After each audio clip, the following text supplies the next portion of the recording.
একে প্ৰাৰ্থনা কৰোঁ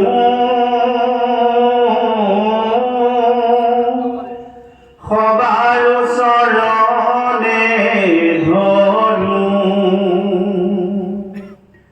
মুখে নাম আখুকয়া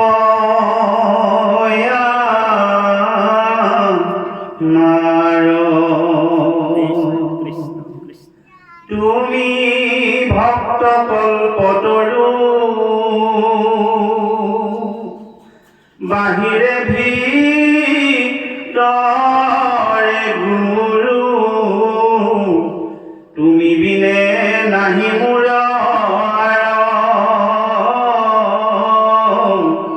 কৃপা কৰা হে হৰি চৰণত ৰক্ষা কৰি দিয়া মোক সেৱাৰ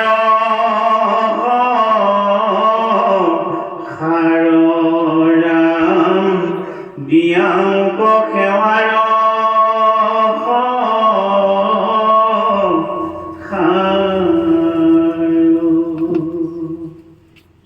কৃষ্ণ কৃষ্ণ কৃষ্ণ।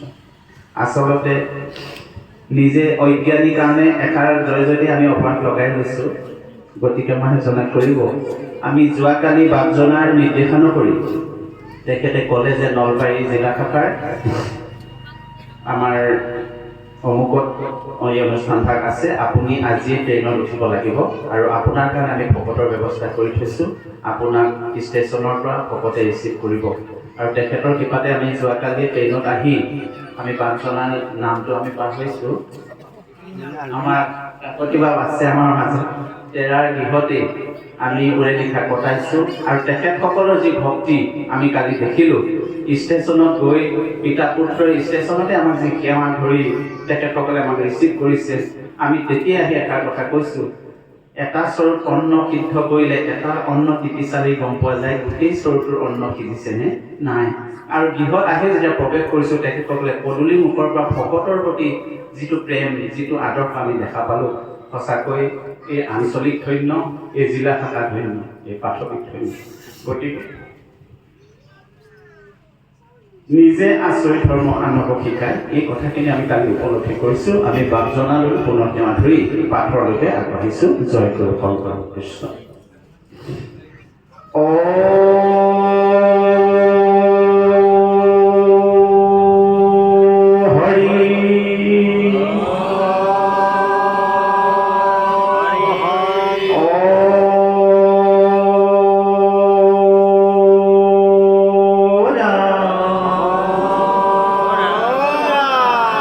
কৃষ্ণ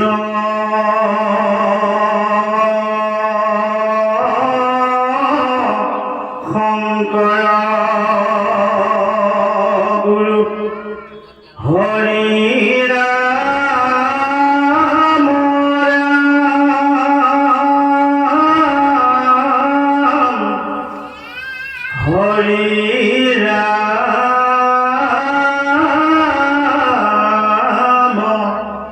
রাম রাম।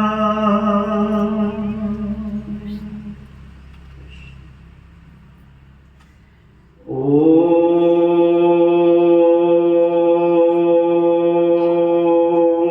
নমো ভগবতে বাসুদেবায়।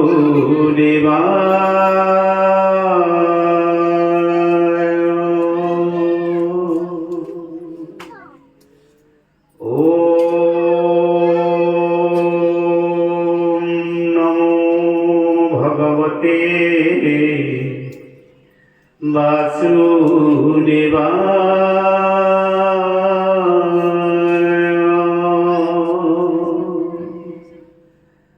ওম নমো ভগবতে বাসুদেবায়।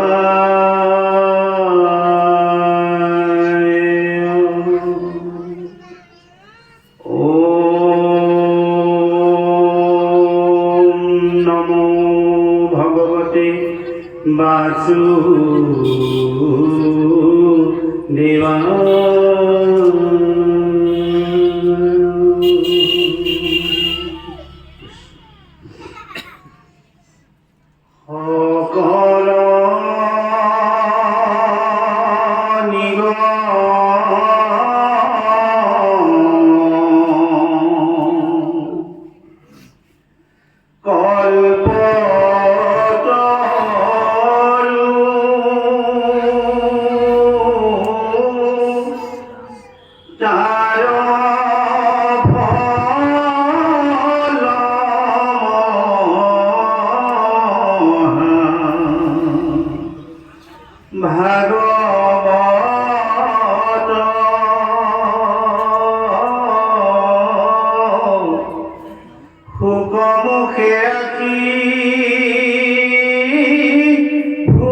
পৰম সন্তোষে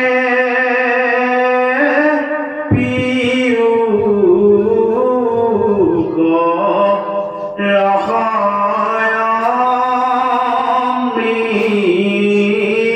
ৰসয়মৃত পৰম সন্তোষে পিউক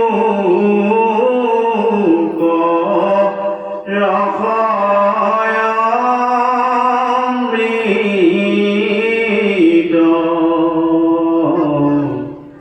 হৰি ৰাম ৰাম ৰাম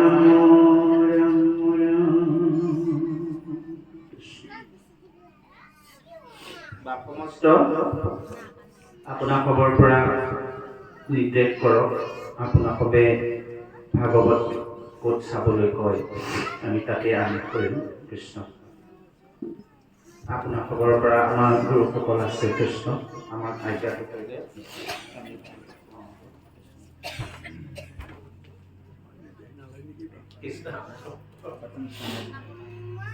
प्रथम स्कंद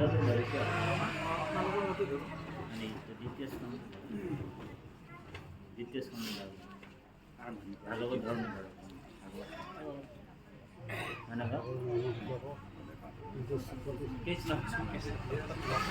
আপোনালোকৰ কিবা আছে নেকি কিবা আছে যদি ক'ব আইসকলৰ মনোভূত কথা আচ্ছা আমি দ্বিতীয় স্কন্ধ ভাগৱত ধৰ্ম ধৰিছোঁ আৰম্ভণি ধৰিছোঁ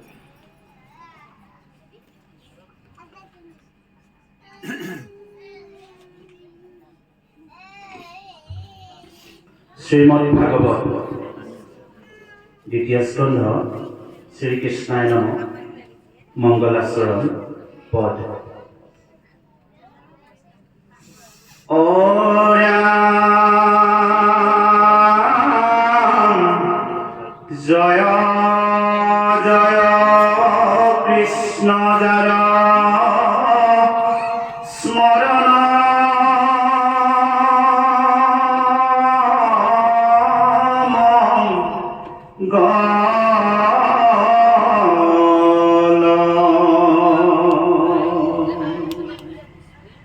জাগ যোগাদিরু হরি নাম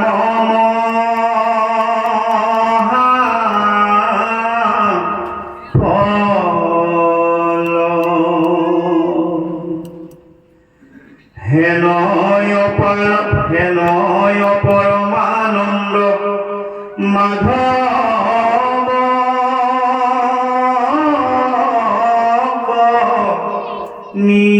নিত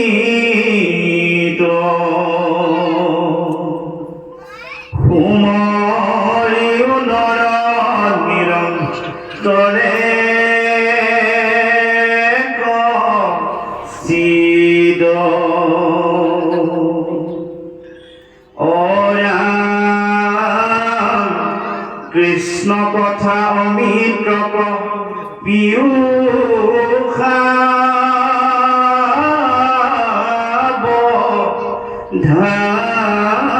ধানে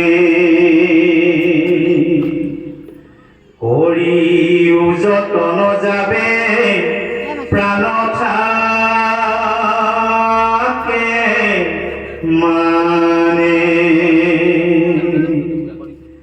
ঘূর কলি যুগে মল মতিম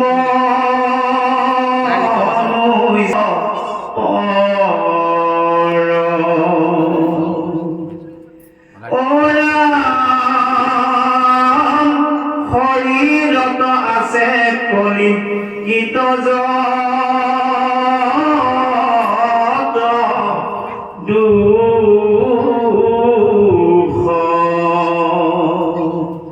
গুচুক প্ৰথমে কৰা হৰি হৰি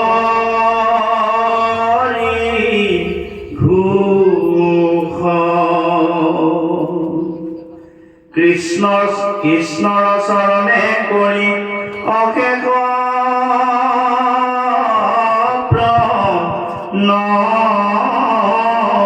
প্ৰণতি অচৈত্যৰ কিংকৰ শংকৰণী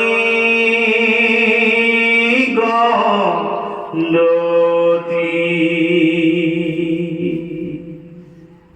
কৃষ্ণ মংগলাচৰণ সমাপন হৈছে। আমি ভাগৱত ধৰ্ম কথনলৈ পদবন্ধে আগবাঢ়িছোঁ। অ ৰাম দ্বিতীয় স্কন্ধৰ কথা শুনিও উৎসুকে, নিপতিৰ প্ৰশ্ন পাছে শুনিম নিসুকে। অ ৰাম কৃষ্ণ পদ পংকজক হৃদয়ত ধৰি, দিলান্ত সিদ্ধান্ত তাংক সাধুবাদ কৰি। ধন্য নৰপতিমতি উত্তম তোমাৰ, পুছিলা যিটো কথা সংসাৰতে সাৰ। অ ৰাম মুখৰো সাধনইটো জগতৰে হিত, লভিলা মুকুতি যিটো তাহাৰো বাঞ্ছিত। নাহি জ্ঞান যাৰ জাতি ধৰ্ম মাত্ৰ কৰে, নিতে বলি বিশ্ব পঞ্চ যজ্ঞ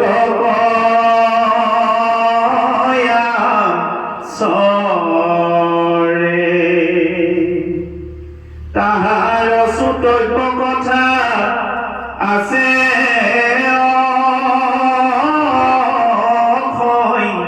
খ্যাত, হৰি বিমুখৰ হৈ বেঠে আয়ু পাত। দিন ভৰিলে ধন কুটুম বৰ চিন্তা কৰৈ, নিদ্ৰাস্তি আলাপে ৰাতি আয়ু হৰ। মিছা বিষয়ক মাত্ৰ কৰয় অভিলাষ, সিহেতু নেদেখৈ নৰে আপোন। 3 নম্বৰ, মহা পুণ্যৰ ফলত খুব ভাৰ্যা পায়। ভাৰ্যা মানে পত্নী। এই 3টা বস্তু মহা পুণ্যৰ ফলত লাভ হয়। এক হৈছে, প্ৰথমে হৈছে সাধুৰ সংগ। আৰু আপুনি মই আজি কৃষ্ণ কৃপাতহে ভকতৰ সংগ পাইছোঁ, কৃষ্ণ কথা শুনিবলৈ সুবিধা পাইছোঁ। ভাগৱতৰ 11 স্কন্ধত কৃষ্ণই উদ্ধৱক কৈছে, হে উদ্ধৱ, জন্মান্তৰে ভৱেত পুণ্যম তদা ভাগৱত লভে। জন্মে জন্মান্তৰ যাৰ পুণ্য সঞ্চিপ্ত হৈ আছে, সেই সকল ব্যক্তিহে কৃষ্ণ কথা শুনিবলৈ সুবিধা পায়। পাপীয়ে কিন্তু কৃষ্ণ কথা শুনিবলৈ সুবিধা নাপায়। আমাৰ মীনাও তালুকদাৰ গৃহস্থৰ সকলোকে আমি ভক্তিপূৰ্ণ সেৱা জনোৱা হৈছে। তেৰাৰ সংকল্পৰ যোগেদি আপুনি ময়ো আজি ভগৱন্তৰ কথাৰ লগত জড়িত হ'ব পাৰিছোঁ। গতিকে তেখেতলোকক আমি এভাগী ধন্যবাদ জ্ঞাপন কৰিছোঁ। ভগৱন্তৰ বিশেষ কৃপা যেতিয়া জীৱৰ প্ৰতি হয়, তেতিয়া বোলে ভগৱন্তৰ কথা শ্ৰৱণ কৰিবলৈ সুবিধা পোৱা হয়। আমি পাঠৰ মাজত সোমাই যাম। মহাপুৰুষ শ্ৰীমন্ত শংকৰদেৱে 10ম স্কন্ধৰ আৰম্ভণিতে কৈছে, ভাগৱতত আছে পদবন্ধ, এই ৰাম শত কোটি জনমৰ হে মহাপাপ স্বয়ং, যিটো মনুষ্যৰ নিৰণ তৰে ভৈলাক্ষয় হিজন কৃষ্ণ কথা শুনিবাক পাৰে পাপীৰ কাণত কথা হুচি হেন তাৰে শতকোটি জনমৰ মহাপাপস্যই যিটো মনুষ্যৰ নিৰন্তৰে ভৈলাক্ষয় হিজন কৃষ্ণ কথা শুনিবাক পাৰে পাপীৰ কাণত কথা খুচি হেন তাৰে বোলে পাপীয়ে কৃষ্ণ কথা শুনিবলৈ সুবিধা নাপায়। আমাৰ মৃণাল তালুকদাৰ বাপৰ তেখেতে সেই পাপীজনক গৈ কিনি এভাগি শৰাই এভাগ দি কিনি গোৱা অৰ্চনী দি কিনি জানো পাৰি পাৰি আঁঠু লৈ লৈ সেৱালৈ আহিলেও নিমন্ত্ৰণ দিলে যে বাপ আপুনি আমাৰ এই অনুষ্ঠানটোত কিন্তু আহিব। তেওঁ কিন্তু পাপী হ'লে কিন্তু ইয়ালৈ আহিব নোৱাৰে আৰু আহিলেও কিন্তু তেওঁ অকণমান দেৰি খুচমুচ কৰিব বহিব আৰু হৰি হৰা মুঠি গুচি যায় বিন্ধাদি বিন্ধে কৃষ্ণ কথা দেই। গতিকে বহুত কৃপা যাৰ ওচৰত ভগৱন্তৰ বিশেষ কৃপা যোনে পাইছে সেইসকলে ধৈৰ্য ধৰি কৃষ্ণ কথা শুনে। গতিকে কৃপালু বাপাই সমস্ত মানুহৰ কথা শুনাৰ ধৈৰ্য মাত্ৰ 45 মিনিট। আমাৰ অধ্যক্ষসকলক আমি জানিছোঁ ইয়াতে অধ্যক্ষ আছে আমাৰ তালুকদাৰ প্ৰভু আমাৰ এটা পিৰিয়ড যেতিয়া ছাত্ৰক বুজোৱা হয় মাত্ৰ 45 মিনিট মানে এটা পিৰিয়ড হয়, তাৰপিছত আৰু 10 মিনিটমান গেপ হয়, তাৰপিছত আকৌ এটা পিৰিয়ড আৰম্ভ কৰি দিয়া হয়নে?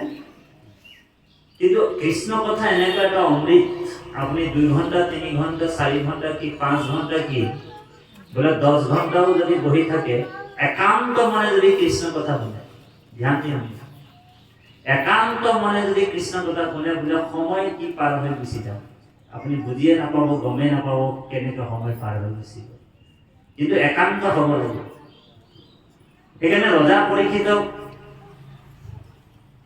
শুকগুৰুৱে ভাগৱতত সাধুবাদ দিছে এই ৰাম শুক নিগদতি সাধু সাধু পৰীক্ষিত কৃষ্ণ কথা শ্ৰৱণত একান্ত ভৈলাচিত যেন কামাতুৰ নেৰৈ কামিনী আলাপ বাঢ়িল কৃষ্ণত প্ৰেম ভৈলাহা নিষ্পাপ। ইমানেই একান্ত মনে ৰজা পৰীক্ষিতে কৃষ্ণ কথা শুনি আছিলে যে 7 দিন ভাগৱত নোহোৱাৰ আগতেই তেওঁক সাধুবাদ দিয়ে ৰজা পৰীক্ষিত। কোনে দিলে? শুকগুৰুৱে। কি বুলি দিলে? যে শুক নিগদতি সাধু সাধু পৰীক্ষিত কৃষ্ণ কথা শ্ৰৱণত একান্ত ভৈলাচিত। তুমি বোলে একান্ত ভৈলাচিত যেন কামাতুৰ নেৰৈ কামিনী আলাপ। যেনেকৈ বোলে নাৰীৰ আলোচনা কৰি স্ত্ৰী আলোচনা কৰি যিসকল কামাতুৰ ব্যক্তি হয় ইজনে দুইজনে যদি লগ পাই যায় ইজনো কামাতুৰ ইজনো কামাতুৰ দুইজনে আকৌ নাৰী চৰ্চা কৰি খুব ভাল পায় আৰু লগ হৈ গ'ল ক'ৰবাত বজাৰ ঘাট হাতে বাটে দুইজনে পাই কিনে অকল দিনে ৰাতিয়ে নাৰীৰ আলোচনাই কৰি থাকিলে যেন কামাতুৰ নেৰৈ কামিনী আলাপ তেওঁলোক কামিনীৰে আলাপ কৰি থাকিব হয়নে? কিন্তু দুজন যদি কৃষ্ণৰ ভকত একলগ হৈ যায় বোলে ভগৱন্তৰ ভকত দুজন যদি একলগ হৈ যায় বোলে ৰাতি কেনেকুৱা পাৰ হৈ যায় বোলে দিন কেনেকৈ পাৰ হৈ যায় গমে নাপায় কৃষ্ণ কথা কৈ হয়নে প্ৰভু? গতিকে এই তেনেকুৱা একান্ত মনে আমি কৃষ্ণ কথা শুনিব লাগিব ভাগৱতত। সেইকাৰণে ভাগৱতত আমাৰ গুৰুজনে কৈছে নিখবদে সাৱধানে একমনে একচিতে আৰু সৰ্বজনে এই 5টা নিয়ম পালন কৰি আমি ভাগৱতৰ কথা শুনিব লাগিব। যিমান কম সময় আমি ভগৱন্তৰ কথাৰ লগত জড়িত আছো সিমান কম সময় আমি একান্ত মনে কৃষ্ণ কথা শুনিব লাগিব।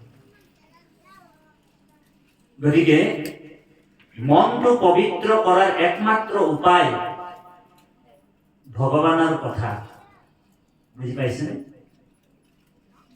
যে আমি শৰীৰটোক পবিত্ৰ কৰাৰ বিভিন্ন উপায় আছে এই দেহাটো মানে চাবোন চৰব কিবা কিবি ডিডৰণ চিডৰণ আছে দেহাটোক চফা কৰিব পৰা যায় কিন্তু মনটো পবিত্ৰ কেনেকৈ হ'ব হয়নে আৰু যেতিয়ালৈকে মনটো পবিত্ৰ নহয় তেতিয়ালৈকে নিষ্কৃতি নহয় বেদব্যাসে কৈছে মানৱ শুদ্ধি বিহীনানাম নিষ্কৃতিচ্ছম কথম ভবে বোলে মন পবিত্ৰ নহলে নিষ্কৃতিয়ে নাই কল্যাণ নহব আপনি যে অনুষ্ঠান কৰক যে পূজা কৰক যে যাগ কৰক যে আমুক কৰক যদি আপোনাৰ মনটো যদি ভাৱটো যদি অশুদ্ধ হৈ আছে তেনেহলে আপোনাৰ মন নিষ্কৃতি নহব সেইকাৰণে মন পবিত্ৰ কৰাৰ একমাত্ৰ উপায় হৈছে কি বোলে এতস্মাদো অপৰম কিঞ্চিন মানৱ শুদ্ধি বিৰত মনটো পবিত্ৰ কৰিবলৈ একমাত্ৰ উপায় হৈছে কৃষ্ণ কথা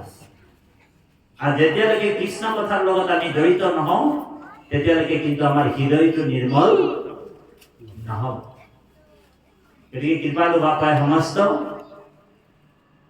আপোনালোক জানে 4টা যুগ সত্য ত্ৰেতা দাপৰ আৰু কলি সকলোৱে জানে এনেতো 16টা যুগ আছে বুলি আদিজামালতো উল্লেখ কৰা আছে 4টা মুখ্য যুগ সত্য ত্ৰেতা দাপৰ আৰু কলি এই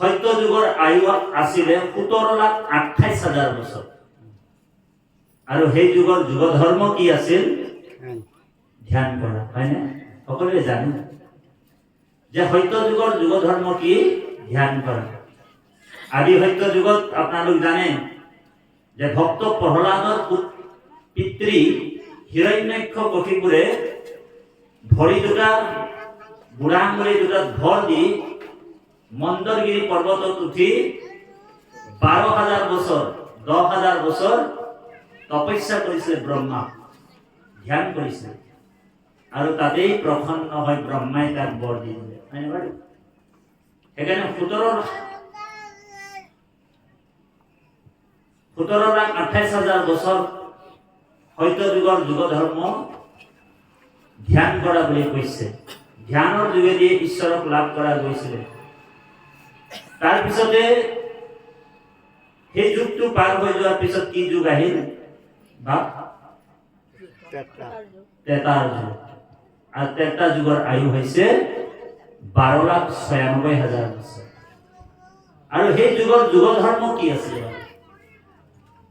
সেই যুগৰ যুগ ধৰ্ম আছিল যজ্ঞ কৰা কি যজ্ঞ অশ্বমেধ যজ্ঞ 100 বছৰ বাজপেয়ী যজ্ঞ 100 বছৰ ৰাজসূয় যজ্ঞ 100 বছৰ সেই যুগত যুগ ধৰ্ম কি আছিল যজ্ঞ কৰি মানুহে যজ্ঞত পশু বলি দি কিনি যজ্ঞে ঋষ্টে স্বৰ্গগতিম পাർത്থায়ান্তে ত্যক্তম ভুক্তম স্বৰ্গলোকো বিশালম ক্ষীণম পুণ্য মৃত্যু লোকে বসন্তি বুজি পালেনে তাৰমানে সেই যুগৰ যুগ ধৰ্ম আছিলে যজ্ঞ কৰা যজ্ঞৰ যোগেদিয়ে ভগৱন্তক বা স্বৰ্গ লাভ কৰিব পৰা গৈছে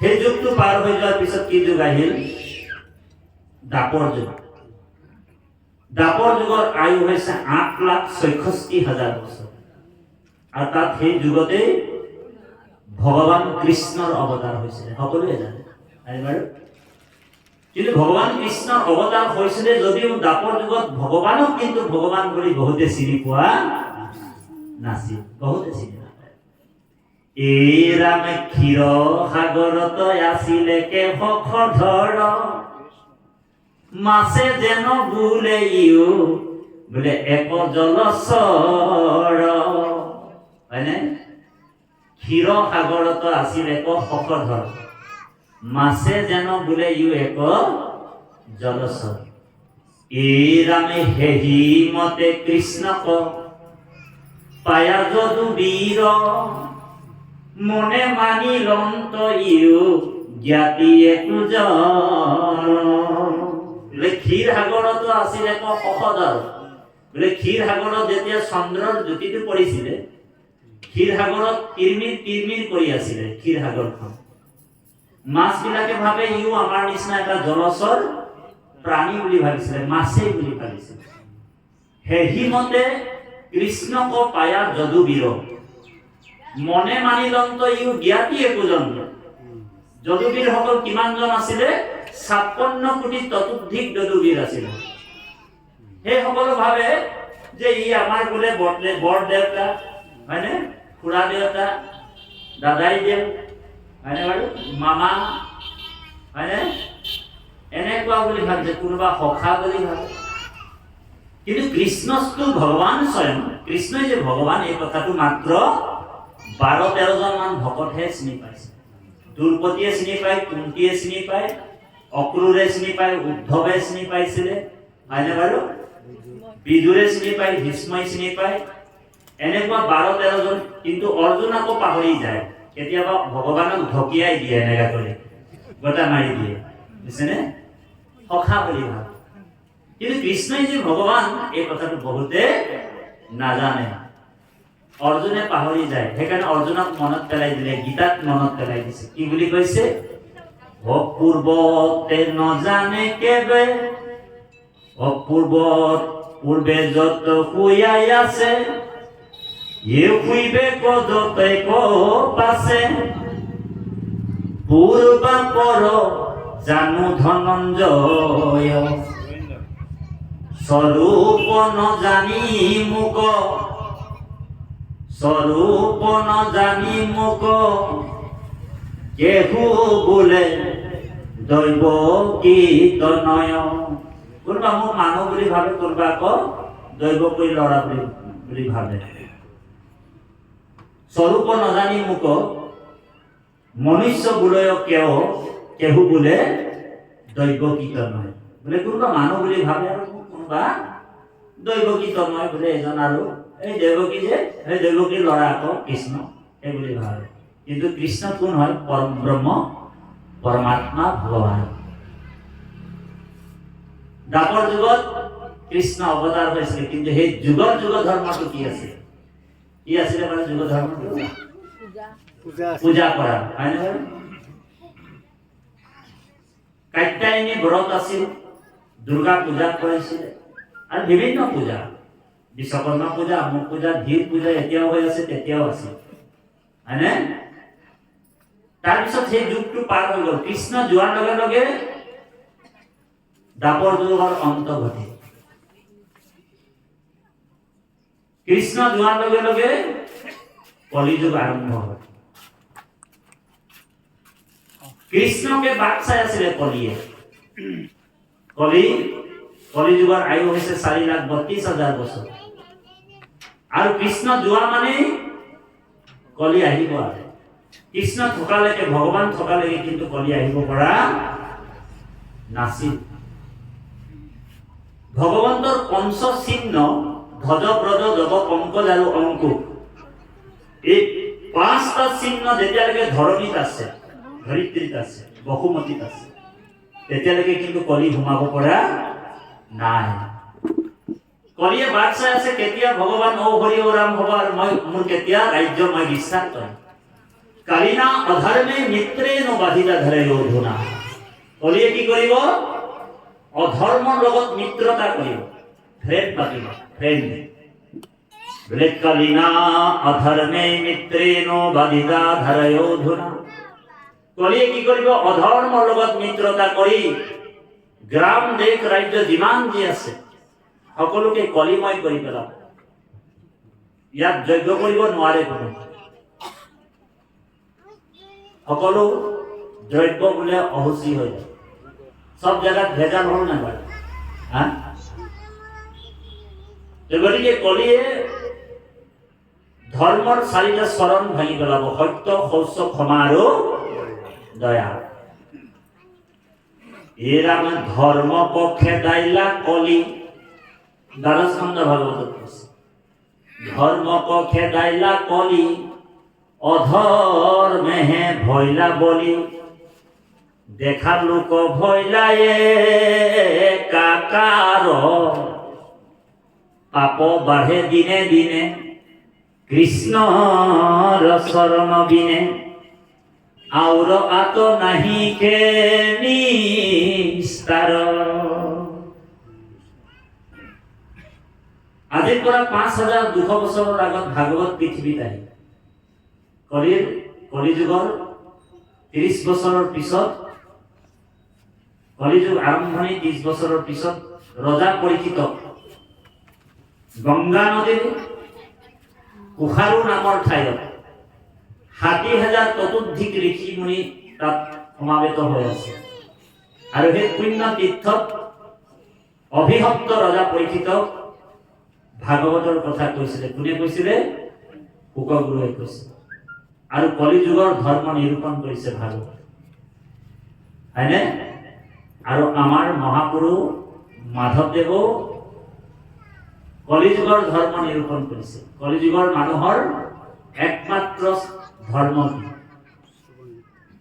কলিযুগৰ মানুহৰ যুগ ধৰ্ম কি বুলি কৈছে মহাপুৰুষ মাধৱদেৱে? সত্য যুগে ধ্যান, ত্ৰেতা যুগে যজ্ঞ, কৃষ্ণ দ্বাপৰ যুগত পূজা, গোবিন্দ কলিত শৰীৰ কীৰ্তন বিনাই, আৱৰণাইকে দুজা। সত্য যুগে ধ্যান, ত্ৰেতা যুগে যজ্ঞ, দ্বাপৰত পূজা, কলিত শৰীৰ কীৰ্তন বিনাই আৱৰণ নাইকে দুজা। আমি যদি সত্য যুগৰ কামটো যদি আজি কলিযুগত কৰি থাকো, ত্ৰেতা যুগৰ যজ্ঞটো যদি আজিও আমি কোনোবা যদি যজ্ঞ কৰি আছে, দ্বাপৰ যুগৰ পূজা যদি আজিও কলিযুগত কৰি আছে, তেনেহলে এক্সপায়াৰ টেবলেট খাই থকা নিচিনা হয়। ঔ হৰি ঔ ৰাম ঔ ৰাম। কি টেবলেট? ম্যাদ উকলা দৰৱ।